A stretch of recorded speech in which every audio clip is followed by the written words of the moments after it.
I hit record. It said recording in progress.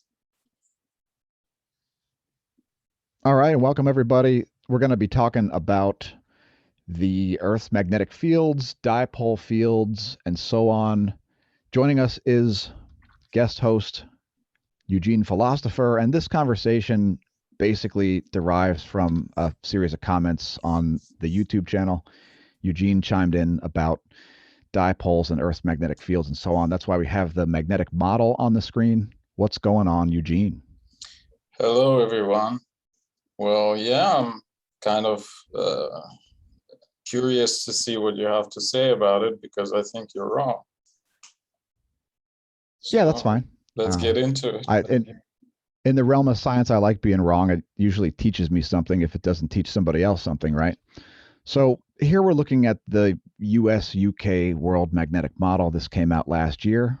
And we've actually got two diagrams of this, by the way. Viewers, if you want to look this up yourself, just do a search for World Magnetic Model. You'll find this NOAA page. And this is where this data is derived from, these two things down at the bottom here, the total intensity map, which is what we were just looking at, and then the declination map. And they're similar. I don't know, Eugene, what's the difference between these two? You're more of an expert on this, being a particle physicist, than indeed I am. Well, the declination is the angular parameter. So you can describe a vector in spherical coordinate system with three parameters, right? It's the length of the vector, its relationship to x-axis, which is phi angle, and z-axis, which is theta angle. And so declination is basically phi angle, and inclination is theta angle, and strength, intensity, or whatever it's called, intensity, yeah, it's the length. So these three parameters determine the magnetic field vector in any point on Earth's surface completely. So that's pretty much it. So intensity is basically how long the arrow of the vector is, how strong is the field, but it doesn't show you where it's pointing to. I see. And then this one includes the it's polar how is it oriented versus the north, I think, probably. Right. Okay. So one thing that Eugene and I certainly agree on here is that there's one south pole, and that it's right here under my pointer. I didn't bring up Epic Pen, but you can see a little circle there. Perhaps if you look in the lower right, the South Pole has left the Antarctic continent. It's like something like about 1,000 miles, I think, away from the geographic South Pole now, correct? Probably, but we should already give a caveat that in technical terms, it's the magnetic north and not the south. Yeah, that is true. And that's because, your compass needle is North Pole, and it's attracted to a South Pole. So technically the Earth's North Pole is the magnetic south, technically speaking. Exactly. All right. And thanks for pointing that out, because that is important, because we're getting into pretty technical stuff here, obviously. So now I've brought up the field declination again, and we should be able to pretty much use these interchangeably. But I think regarding the North Pole, maybe this one's a little bit better, the total intensity map. And so where do you think the North Pole is on this map, Eugene? That's my question. So we have a clear South Pole, and if we zoom in here on the key at the bottom, that's a reference to the position of dip pole, right? Yes, and this is that's exactly what that little star what is called the magnetic pole. It's the dip pole. And this North Pole, aka magnetic south, is almost exactly on top of it in the north, like slightly to the right. Like if you go to the north, you're saying right here? No, just go by the same meridian farther to the north. Exactly. Continue. Then more. Oh, there it is. Yes. There it is. This is the magnetic north, aka south.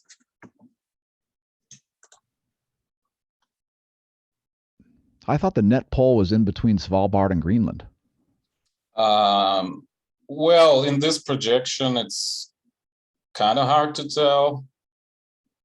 Because it's so close to the geographic North Pole, you're saying? I mean, you see how everything is distorted. So in Arctic, especially. Yeah, because it's a flattened. Yes.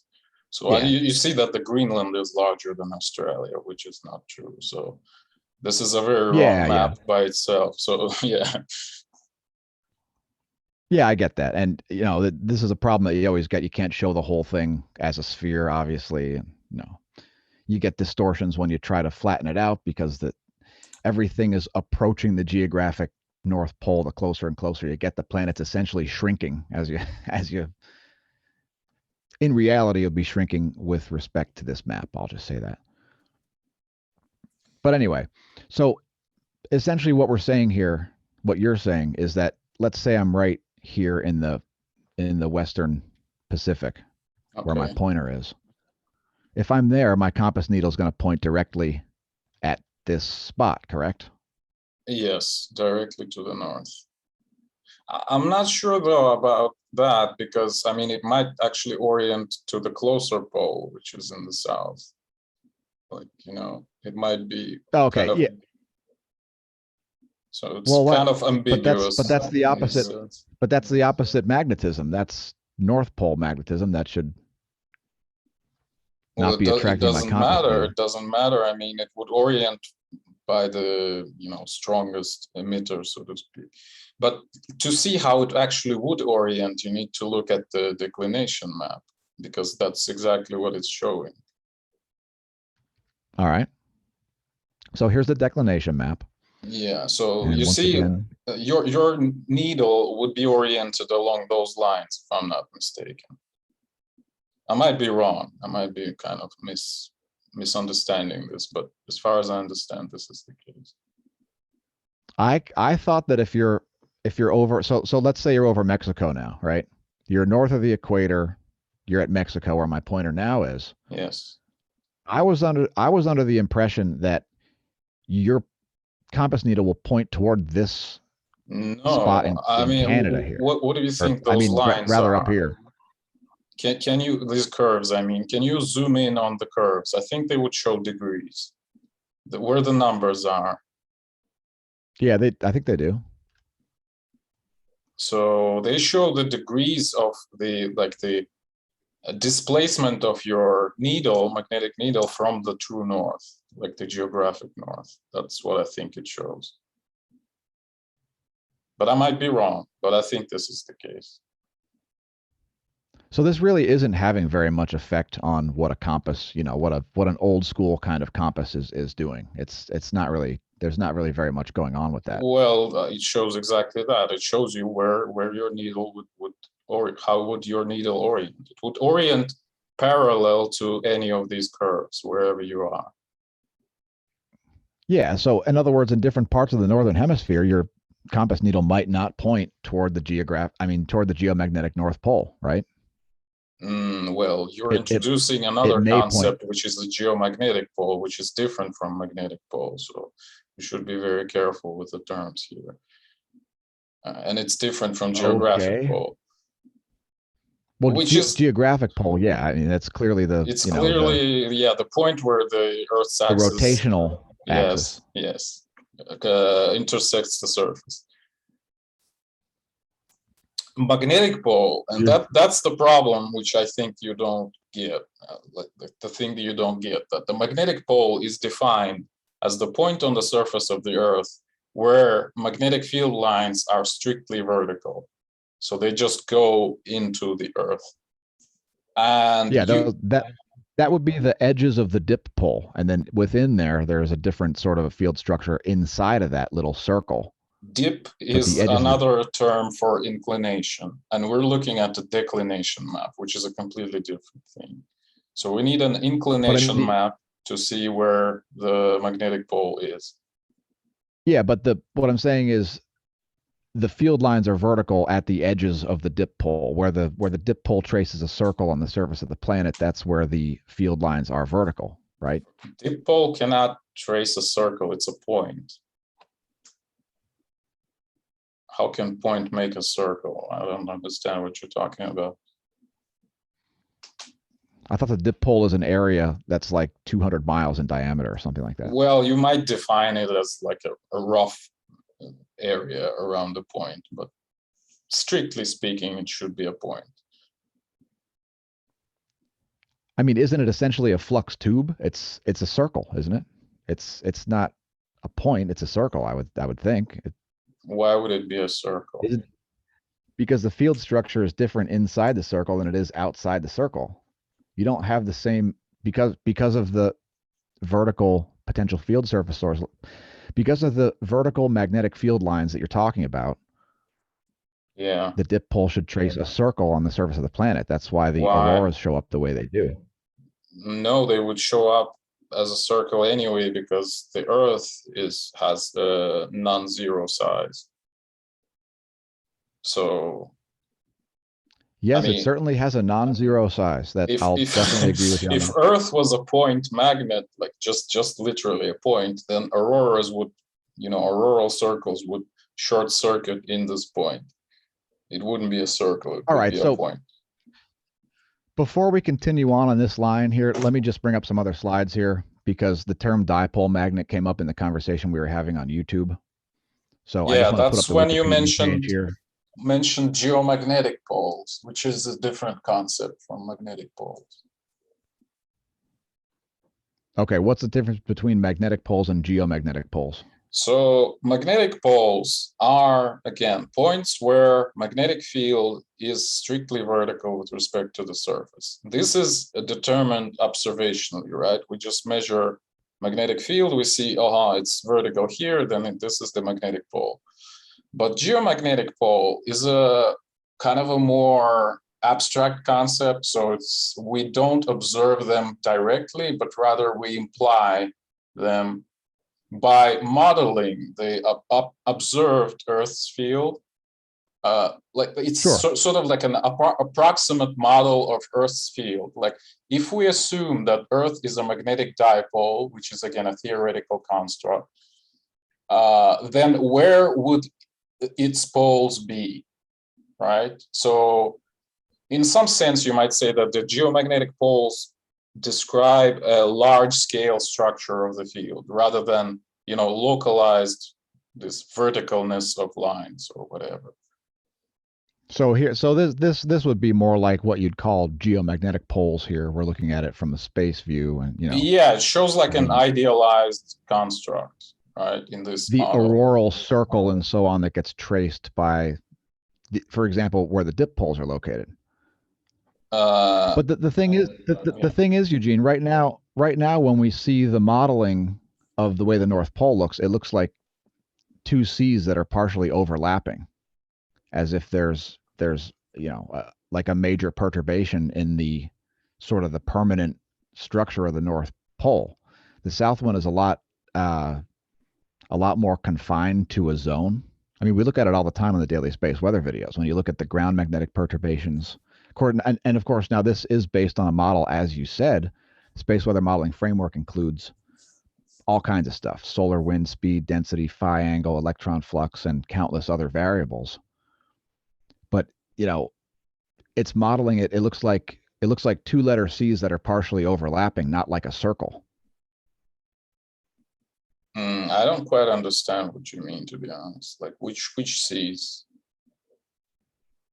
are we talking about? Let me just bring up the graphics of this. Bear with me, viewers.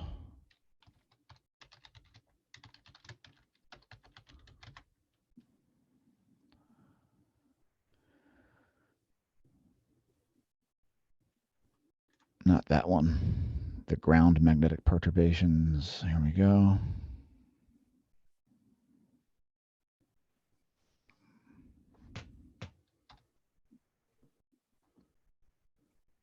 So this is a prime example. I mean, they're actually looking fairly similarly shaped in this time. And of course, these are a lot better defined if we were looking at it at a time of a geomagnetic storm, because these would be much more defined, these perturbation zones.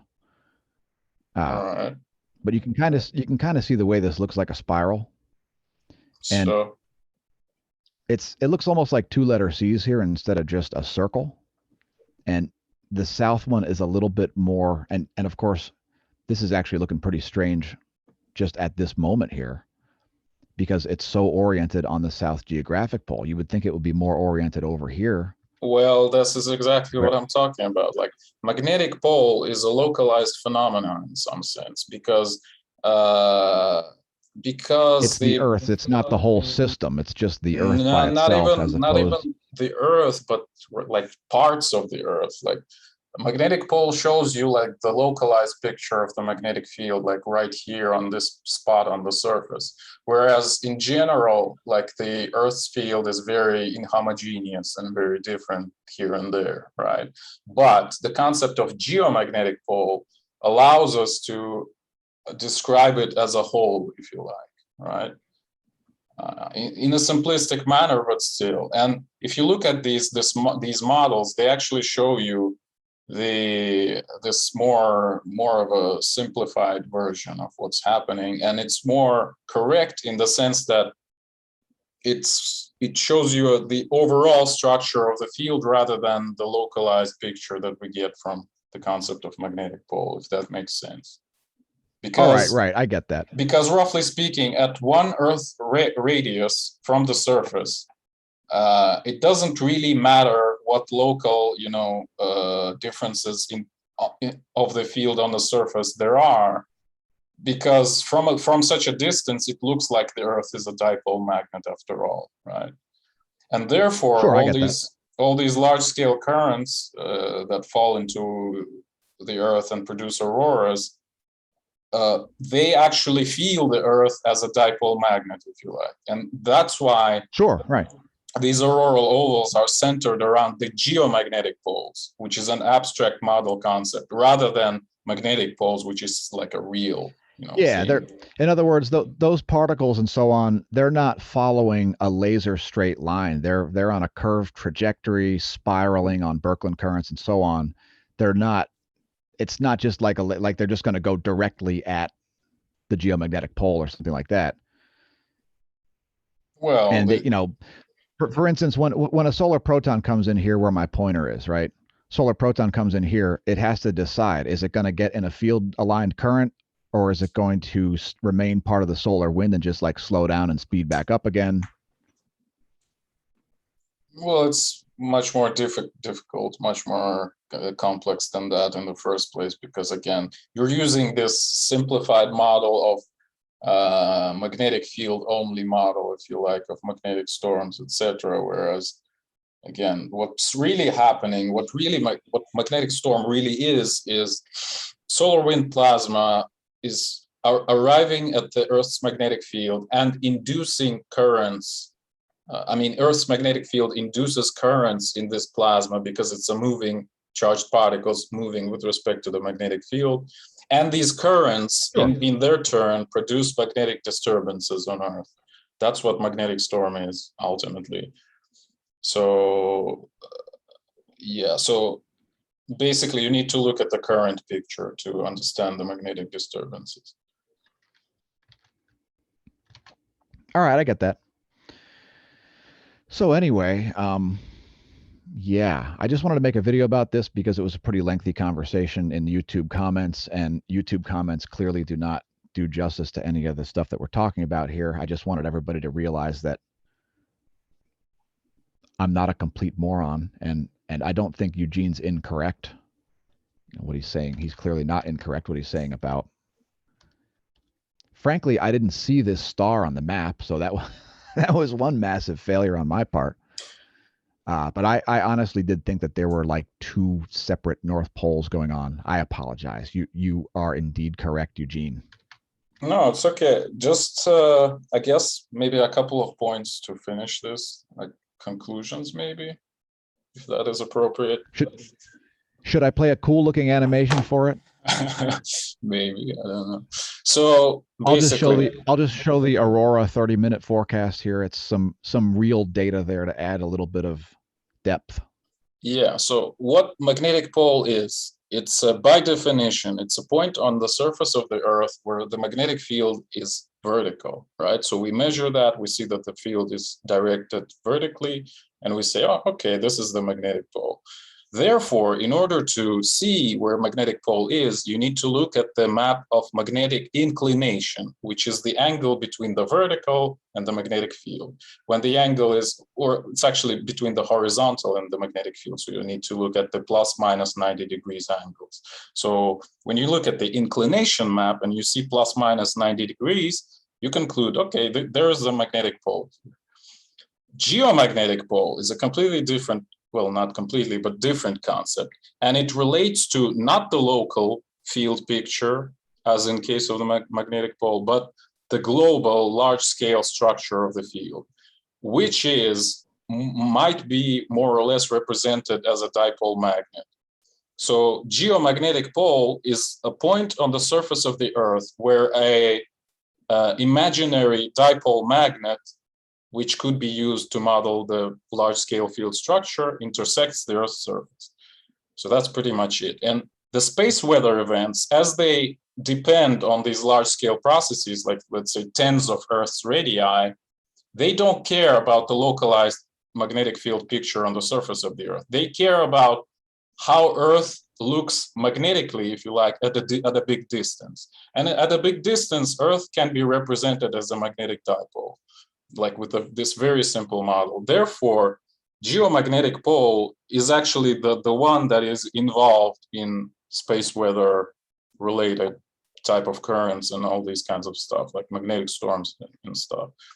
Because for the currents, like ring currents at, like, again, few Earth's radii, to realize that, you know, there's actually a very fine structure to Earth's field, like they don't care about it. They see that there's a magnetic dipole somewhere there and they behave appropriately, accordingly, rather.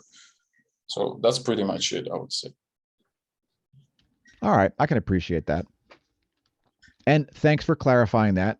You know, I'm one of these people who thinks the physics is important, so I greatly appreciate your input. I try to say things correctly all the time. By the way, everybody, don't forget to subscribe to Eugene. Congratulations, now over 300 subscribers, Eugene. And yeah, almost like Spartans.